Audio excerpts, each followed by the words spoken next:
maybe second time's the charm. So this is my language midterm. This is Micah. And this is my language midterm. So for module one, so this is from module one, which is about profiling. And here is that video.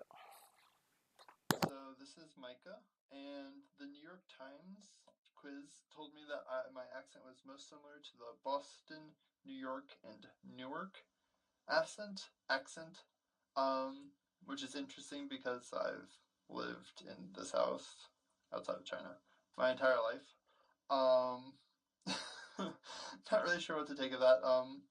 My mother's from Virginia, around DC, and then she went to school and lived in Boston, so that might be it. But she's lived in Atlanta for 20 years, so I'm not totally sure where all of it comes from. The word that identified me the most apparently was the word sneakers, because that's the word that all three of those cities have in common, according to the New York Times, which is interesting because I don't know what else they'd be called outside of trainers. Yeah, I thought that was really interesting.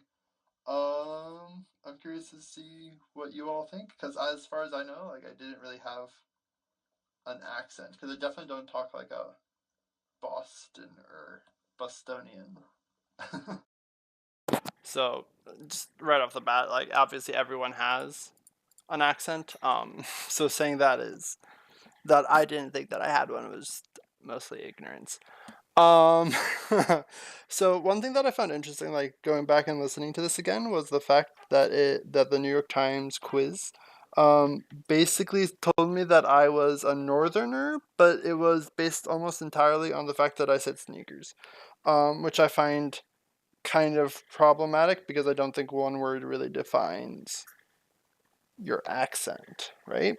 Like that seems kind of problematic. So I'm thinking about that. I probably would have actually gone back and taken the quiz again and chosen like a different word there and seen to see what kind of what other results I got, like if that changed my results, because I know sneakers was the word that was like from Boston, New York, and Newark. So I thought that was weird. Um, yeah. So like I said, obviously everyone has an accent, which is something that I hadn't really thought about much. Because no one seems like I never really got comments on it. Um, so like I think it's kind of it's pretty important to like take a step back and analyze how you talk. Which is something that actually definitely made me do. So module 2. So here. So looking at this again, looking at my comments again, the fact that I don't suffer really from linguistic insecurity is definitely like a position of privilege, if you will. Just because I don't get judged like speakers of AAVE or people who don't speak English as their first language do. So I have kind of an inherent advantage, I'd say, in the workplace and life. Um, and yeah, no one ever really comments on how I speak outside of the occasional like gay voice comment, quote unquote. So, and as I say here in number 2, my entire family, kind of unconsciously uses accommodation theory. My mom is probably the most notable one. Because how she speaks changes a lot depending on who she's talking to. Like people with German accents, she has a German accent. It's kind of crazy. Or even like people with like Indian accents, she gets an Indian accent. Like I don't fully understand how she does that. Um, and then I talk about linguistic profiling, which is really unfortunate because thinking about it, like there's no real, in my view anyway, like correct way of speaking English. Like different accents, different ways of speaking, they're all correct. And the fact that people get judged based on that and then like feel insecure and then need to like learn how to speak standard American English is kind of problematic for me. I just don't think it should really be like that. Like, I still agree with everything I say here. So then code switching, which is number 3. Play. So, I don't know. This is a little bit of an odd question for me because I don't think that I code switch. Yeah, I don't really think that I code switch that much. Like, that's probably because of like where I live in Dunwoody, and I've basically always lived here, so I talk like everyone around me, and my interactions with people that don't fit within the same groups as I do, like socioeconomically, even to a degree racially, just not that all that much diversity really in Dunwoody. It means that I haven't really had to. Like, yeah, I've lived in China, but I always talked the same. I talked quote unquote proper English, whatever. So, like, I'm just gonna comment, kind of stop it a couple points through this. So obviously everyone code switches. And the fact that I said that I don't code switch is wrong. It's just, I think at this point it's mostly a matter, like, for the most part, I just use SA. Like, that's fine. That's just, as I say in the video, that's just kind of Dunwoody. That's what's spoken here mostly. But the fact that I say that I don't code switch is probably simply just a lack of awareness and something I should pay more attention to. Play again. Because that's what I was teaching, so that was important to make sure that I was speaking correctly.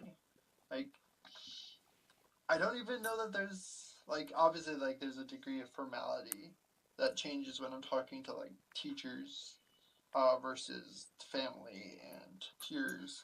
But I don't know. I don't feel like my language actually changes that much. In many ways, like, I'm proud of how I speak. Which is, I don't know, I feel like that's a little weird. So, pausing it again. Being, like, now that I've learned more about, like, dialects, accents, etc., like, the fact that I'm proud of how I speak strikes me as, like, even stranger than it did then. Just because there's no real reason to be proud. Like, if, like, in my view, like, AAVE is just as correct as SAE, is just as correct as the other forms of English, the other dialects, whatever you want to call those. So, like, the fact that I'm proud about it makes it come across that I think that they're not equal, but, like, they definitely are. So, like, listening to that again, I think that that's a little bit odd, maybe even bad. Like, it's something that's always been really important to me and to my family. Like, just because my mother is a writer for a living. She, like, English is what she does. So it's been drilled into me from a really young age to how to speak properly, how to write properly. So I've never bothered switching to fit in because I was always, in my view anyway, speaking properly, and I was proud of that. If I had to say, like, how I spoke belonging to a certain group, it's like middle class, like, white people. Like, I don't know what, like, identifiers would necessarily be there. Like, it's well-educated middle class white people, because my mother is white. I do still think that this is correct. Like, I think there are noticeable differences in how people speak, just, like, based off of their socioeconomic status. And as we learned, like, when people of two different socioeconomic statuses are talking, like, they, like, the differences in how they speak actually like become more pronounced to so that like the upper class person, whatever, um like the person of higher social standing, if you will, um like so that they stand out more, right? um but yeah, like I said, I'm still definitely like middle class white English educated, and obviously working on becoming so. So that's, and I've always been surrounded by people like me. Yeah, I'd say that's pretty much true. Um, yeah, so I don't really think I switch much. So like just reflecting, like to summarize everything that I said throughout this. So the fact that I say that code switching, that I don't code switch, is obviously just wrong. Like everyone code switches. And Professor um, Hayden, actually commented on that. Like the sub comment on this one. I think, or she wrote a response. I don't remember. So like the fact that I think that I don't is wrong. And then being proud of how I speak is odd. Like looking back on that. Like yeah, it's important, but at the same time, like I think it's fine to work hard at it, like make sure that you're talking properly, like quote unquote properly, like to the peers around you, but like I don't know, I feel like necessarily taking pride in it is perhaps the wrong approach. So module 4. So I definitely speak SAE. Which is this is SAE versus AAVE, Standard American English versus African American Vernacular English. And the fact that I speak SAE, as I've said before, just kind of gives me an inherent advantage in our culture. Just based off of judgments, predetermined judgments that our employers or teachers, everyone else, make when they hear you speak.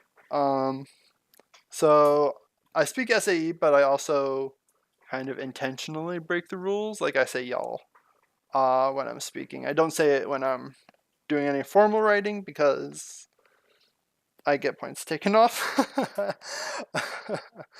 And people would think that that stood out too much. Pardon the cough. And then I also use amint, which is technically correct according to the research that I've done, and I've actually had to argue that with teachers before. Um, but that follows more under like knowing the rules and then breaking the rules, because you know the rules. And then here I also number 2 here, I also comment on how like teaching SAE as the correct way of speaking is kind of problematic to me, because using the anthropology term, it's basically, in my view anyway, forced acculturation, or can be seen as forced acculturation, which is forcing someone of a different culture or different background to take on your own values, seeing yourself as superior, if you will. So because like forcing SAE on speakers of AAVE, I think is problematic. Like I understand why, because speaking AAVE in the business world could probably get problematic. Um, oof. But at the same time, that doesn't necessarily make it right. Like in my ideal world, I think that like speaking AAVE would be fine, like in a business context even, would be fine or the same as speaking SAE, just kind of differences in background. To get there, I think people still need to learn SAE and then like kind of change it from the top down. And then so like I do think number 3 here. So I do think that the benefits of speaking SAE or speaking and teaching SAE outweigh the negatives, but as that's only if like if they're not taught that speaking non-SAE, or how do I phrase this?